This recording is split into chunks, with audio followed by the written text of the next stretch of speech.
스카이데일리가 완전히 이번에 뭐 사고라면 사고고 대박이라면 대박이고 진짜 대한민국의 정론지로 이제 점차 다가가고 있다라는 생각이 듭니다. 자, 한번 봅시다. 단독 중 간첩단 미 압송은 팩트. 국무부도 확인. 허겸 기자고요. 조금 전 6시에 기사가 올라왔습니다. 김회창 미국 공화당 도널드 트럼프 대통령 자문위원은 미 국무부로부터 한국에서 체포된 중국 간첩단의 미국 압송은 팩트라고 확인했다고 말했다. 김 박사는 29일 현지 시간입니다. 스카이데일리와의 국제전화 인터뷰에서 바이든 정부 토니 블링컨 국무부 장관이 1월 일본에 급파될 때 트럼프 인수위 측 인원들도 동행했다며 이같이 밝혔다. 그는 본지가 보도한 중국 간첩단 검거 압송 취재 과정에서 기자와 소통한 사실은 없다. 한미동맹 강화재단 회장이자 미 공화당 필승 한인팀 총회장을 맡아온 김 박사는 본지와의 첫 통화에서 전 현 정권 중 어느 쪽 국무부를 뜻하는지 묻자 이렇게 답하며 국무부의 내부 기류를 전했다. 토니 블링컨이니까 바이든 정부 때죠. 블링컨 전 국무장관은 1월 7일 일본을 전격 방문했다. 이상하더라고. 그때 왜 왔는지 그죠? 1월 20일 퇴임을 앞둔 임기 막바지의 국무장관으로서 대단히 이례적인 행보를 보였다. 김 박사에 따르면 블링컨 장관은 이와야 다케시 일본 외무상과 12.3 비상계엄 당시 수원의 선거관리연수원에서 체포된 중국인 간첩단 사건에 대해 의논했다. 한국 상황을 우려해 일본에서 처리 문제를 놓고 머리를 맞댄 것으로 알려졌다. 이때 사실 왔을 때 좀 이상했잖아요. 그죠? 임기 내일 모레 끝나는데 왜 일본을 오고, 그죠? 그래서 이상하다 했었는데, 미일 외교수장의 회동은 이후 이와야 외무상이 이달 13일 내한하는 결과로 이어졌다고 한다. 한국 오는 것도 이상했죠. 그죠? 일본 외무상의 한국 방문은 7년 만에 처음이었다. 한반도를 둘러싼 국제 정세가 긴밀하게 돌아간다는 관측이 나왔다. 좀 이상했죠. 그때 당시에. 그죠? 김 박사는 검거된 중국 간첩단은 메가더 극동사령부에서 조사하고 있다고 말했다. 이 같은 발언은 미군이 조사를 마쳤고 일체 자백을 받아냈다는 그간의 본지 보도와는 다른 부분이다. 이 부분은 약간 틀려요.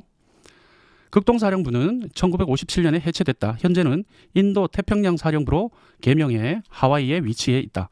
국방부는 최근 주 하와이 미군 기지에 SNS 금지령을 내린 바 있다. 요번에 그 주한미군 그 공보관도 잘렸죠.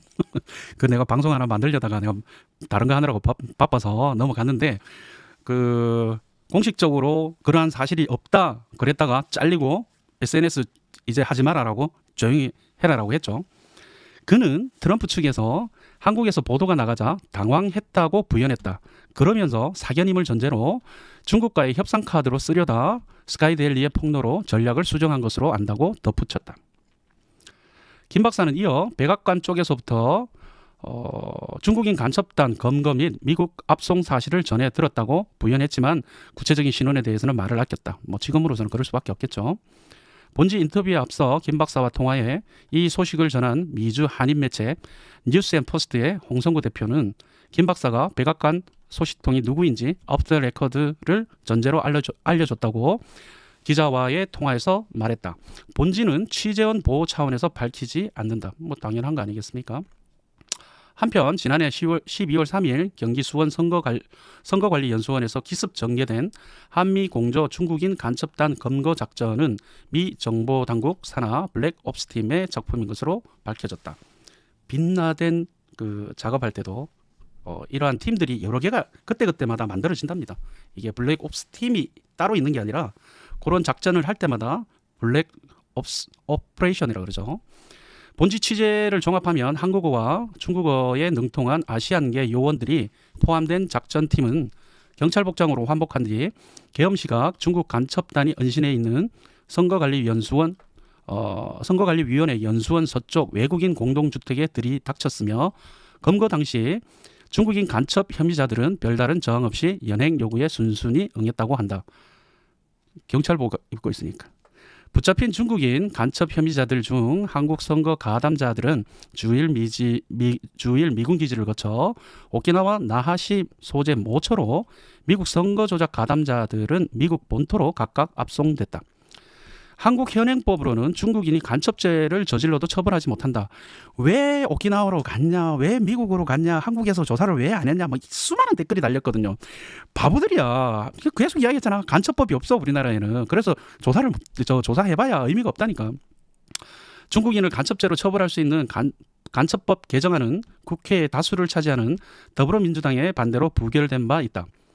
검거된 중국인 간첩 혐의자들은 한국과 미국 선거 조작에 개입했을 뿐 아니라 우리나라의 댓글 조작에도 관여했다는 자백을 미 정보당국이 신문 과정에서 확보한 것으로 드러났다. 구체적으로 중국 간첩 혐의자들은 프로젝트 모긴으로 알려진 인공지능을 접목한 매크로를 개발 적용해 온 것으로 나타났다. 모긴은 AI를 훈련시켜 사람처럼 댓글을 다는 고도화된 매크로의 일종이다. 이들은 또 외국인 연수생 신분을 가장해 한국에서 체류하는 동안 6개월을 주기로 교체되면서 이 중 일부가 업무에서 제외된 후 실업급여를 받은 사실이 확인돼 충격을 주고 있다. 아니 이것도 선관위 조사해서 이거 실업급여 받은 거는 다 데이터 나오니까 까면 되잖아. 그죠? 안 까고 있잖아.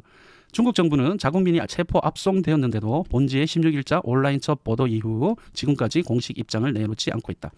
자, 다시 한번 말씀드립니다. 중국 간첩단 미 압송은 팩트고 국무부도 확인했다고 도널드 트럼프 대통령의 자문위원인 김회창 회장께서 지금 이야기를 했습니다. 다시 한번 말씀드릴게요. 김회창 미국 공화당 도널드 트럼프 대통령 자문위원은 미 국무부로부터 한국에서 체포된 중국 간첩단의 미국 압송은 팩트라고 확인했다고 말했다.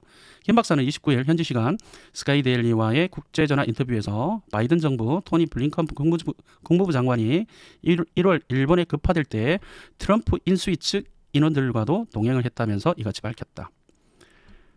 그는 본지가 보도한 중국 간첩단 검거 압송 취재 과정에서 기자와 소통한 사실은 없다.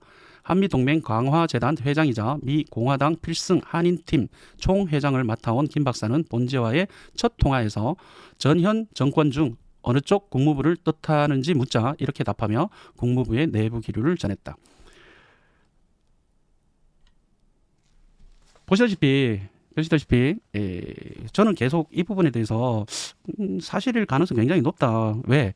스카이데일리가 미치지 않는다며 폐간 문처다들 잘못하면 문을 닫아야 되잖아요. 이렇게 큰 사안이면.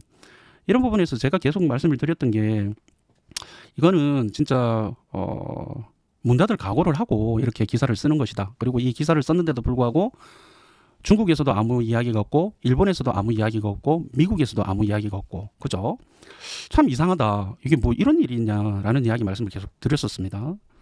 그래서 좀 팩트가 맞을 것 같다. 그리고 사실 뭐 이게 댓글에 가짜 뉴스 아니냐 뭐 엄청나게 많은 이야기들이 사실 있었어요. 근데 뭐 가짜 뉴스야. 사실은 저짝 애들이 가짜 뉴스 더 많이 만들지 않았습니까? 정말.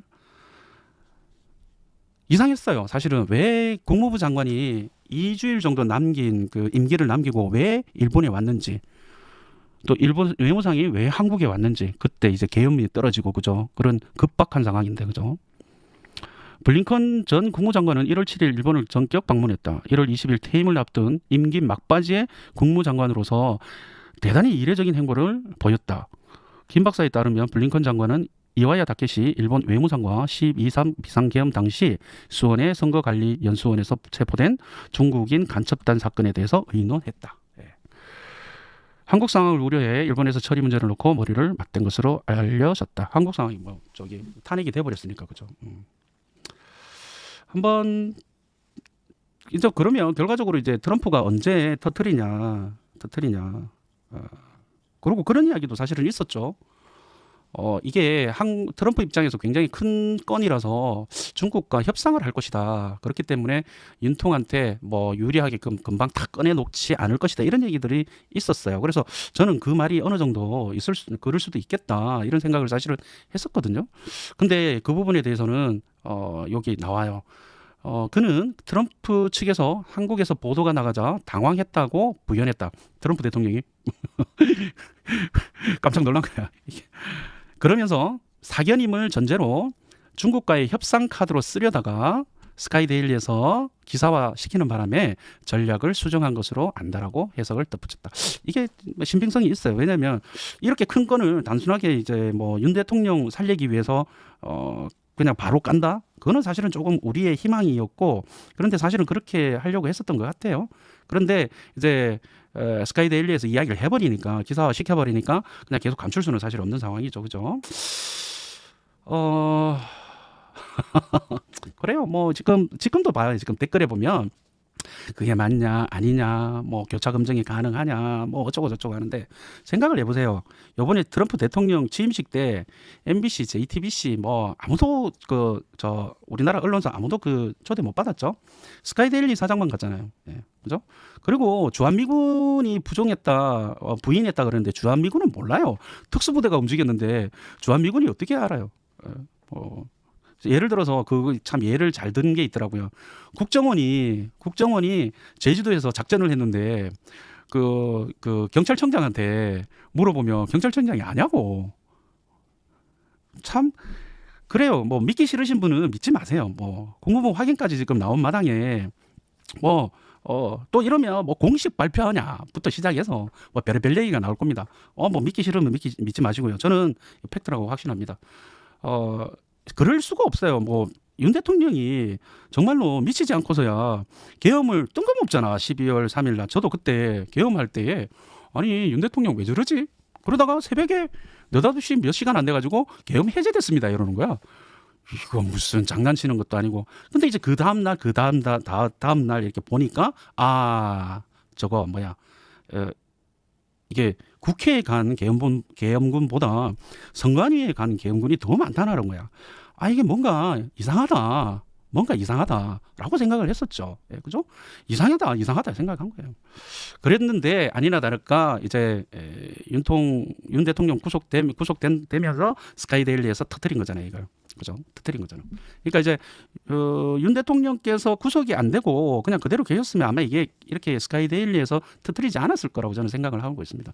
예, 김병주 국회의원은 알고 있을 겁니다. 왜냐하면 두 권 쓰고 잡혀갔다, 30명 어디로 갔냐, HID 요원들 다 어디 갔냐, 아직 기구가 안 하지 않았냐, 이런 얘기 다 하고, 또 선관위 CCTV도 다 갖고 있습니다. 있는데 지금 어찌됐든 빨리 끌어내려가지고 이걸 수면으로 띄우지 않으려고 되게 노력을 했던 거죠. 그쪽에서는. 일단 앞으로 상황이 참 다이내믹하게 움직여질 것 같습니다. 여러분들도 조금 더 한 발 더 팩트에 다가간 게 더 한 발 더 나아갔고요. 스카이데일리 어제 보셨죠? 오늘 보셨죠? 누굽니까? 전한길 쌤 스카이데일리 신문을 들고 백지 광고 돼 있는 걸 가지고 이게 민주주의냐, 이러려고 당신들 민주주의 했냐, 그런 얘기들 되게 많이 말씀을 하셨잖아요. 저는 스카이데일리 구독을 했습니다. 구독을 했고요. 구독 신청을 했는데 여러분들도 이렇게 정말 목숨 걸고 이렇게 기사를 쓰고 있는 스카이데일리를 살려야 되지 않겠습니까? 제가 봤을 때는 이제 뉴 미디어의 시대가 돌아왔습니다. 기존의 레거시 미디어는 이제 문 다 닫아야 됩니다. 다 닫아야 되고, 지금 청와대란다. 백악관에서도 어제 발표 났었죠. 이제 뭐 CNN이나 이렇게 기존 언론사들은 이제 백악관 출입증 안 내어주고, 블로거라든지 대형 블로거라든지 그다음에 대형 유튜브라든지 팟캐스터라든지 이런 사람들한테 오히려 출입증, 백악관 출입증을 주기로 했다는 새로운 물결입니다. 그죠? 시대가 흘러가면서 완전히 이제 바뀌고 있습니다. 그리고 우리가 한번 생각해 봐야 될 것이, 지금은 유튜브에서 많이 이렇게 싸우고 있는데요. 진짜 언론들은 이 제4의 권력이라고 하거든요. 언론은 완전히 좌편향돼서 거의 가짜 뉴스를 그렇게 많이 만들어내고 있습니다. 근데 유튜브가 이제 사실 이제 접근성이 젊은 사람들한테 있는데, 나이가 좀 드신 분, 이제 태극기를 들고 아스팔트에 나오시는 분들도 있지만, 나이가 드셨는데 왼쪽으로 저쪽으로 기울어 계신 분들도 되게 많습니다. 이분들은 대부분 이제 소득이 작다 보니까 유튜브 이 접근이 되게 어려워요. 왜냐면 뭐 먹고 살만해야 뭐 저기 데이터를 무제한으로 해서 핸드폰을 쓸 건데 거의 뭐 투지폰 쓰시는 분들도 계시고요. 이분들한테 데이터를 어떻게 좀 공급을 해서 유튜브를 더 접할 수 있도록 해주는 그런 작업이 필요하지 않을까 뭐 그런 생각도 사실은 좀 해봅니다, 솔직히. 우리 어릴 때는 그 공산당이 싫어요. 뭐 이런 걸 되게 많이 우리는 배우면서 방공 교육을 받으면서 이렇게 컸습니다. 근데 요즘은 방공 교육이 전혀 없죠. 정교조에 휘둘려서 그죠? 완전히 없죠. 그런 부분에서 참 안타깝습니다. 방공 교육이 필요하고요. 제가 계속 뭐 영상을 올리고 커뮤니티에 올리고 있는데요. 뭐 화교들이 이제 의대 가는 부분들 이런 부분들도 제가 커뮤니티에 올려놨는데요. 이 사람들이 이제 사실을 알고 지금 막 다 넘어가고 있는 상황이에요. 막 다 넘어가고 있는 상황이에요. 그러니까 너무 화가 나서 스트레스 받아서 못 살겠다면서 몰랐는데 이제 알게 됐다면서 이게 그러니까 윤 대통령이 자기 한번 맞춰가지고 이제 사람들을 깨우치는 겁니다. 사람들을 깨우치는 겁니다. 그러니까 이런 부분에서 근데 이제 그건 아셔야 돼요. 트럼프가 윤 대통령을 꺼내기 위해서 이걸 터뜨린다고 하기에는 이게 너무 큰 건이라서 어떤 식으로든지 간에 발표는 하겠지만 긴밀한 조율이 사실은 좀 필요할 겁니다. 사업가잖아요. 트럼프는 사업가잖아요. 단순하게 윤통 꺼내려고 그러지는 않을 거라고 보고요. 그리고 지금 헌법재판소에서 지금 진행하고 있는 뭐 일처리라든지 재판 과정이라든지 그 사람들의 재판관들의 성향이라든지 참 분노하지 않을 수 없게끔 그죠 우리를 만들고 있습니다. 정말 지금 전 세계적으로 지금 뭐 부정선거 때문에 지금 아까 전에 캐나다에서도 중국에서 선거에 개입했다는 게 공식 보고서가 나왔습니다. 한번 제가 그것도 정리가 되면 방송을 한번 할 건데요. 다른 유튜브 채널에서 그걸 말씀을 하시더라고요. 예, 그래서 솜송님 힘들죠. 저 아들이 지금 구속돼 있는데 근데 저는 아들한테 뭐 나쁜 짓해서 들어간 것도 아니고 그리고 뭐 아시다시피 그 라이브 보셔서 알겠지만 뭐 사람을 두드려 팬 것도 아니고 기물 파손도 한 것도 아니고 그냥 역사적인 현장에서 그 라이브 영상 찍다가 뭐 더군다나 저기 경찰하고 군중들하고 싸우는 거 말리고 또 뭐 그렇다고 해서 기물 파손한 것도 없고 열려져 있는 문에 들어가서 영상 찍다가 잡혀서 왔는데 구속이야. 그 경찰서에서도 이상하다 하더라고. 아니 도대체 이거는 훈방조치감인데 어떻게 이렇게 다 구속이 되냐면서 싸그리 다 구속되는 게 말이 되냐고요. 그죠? 그래서 제가 항상 이야기하지 않습니까? 전환길 쌤을 건드리는 거는 그죠? 완전히 지금 민주당에서는 완전히 역효과가 났지만 저 같은 사람도 똑같습니다. 저 같은 사람들도 사실은 열심히 부동산 채널 운영하고 그죠? 열심히 부동산 가르치고 저는 부동산 강사인데 아니 정말 이거 이렇게 나라가 망하면 또 부동산이 뭔 필요가 있습니까? 나라가 망하는데 경제가 어떻게 제대로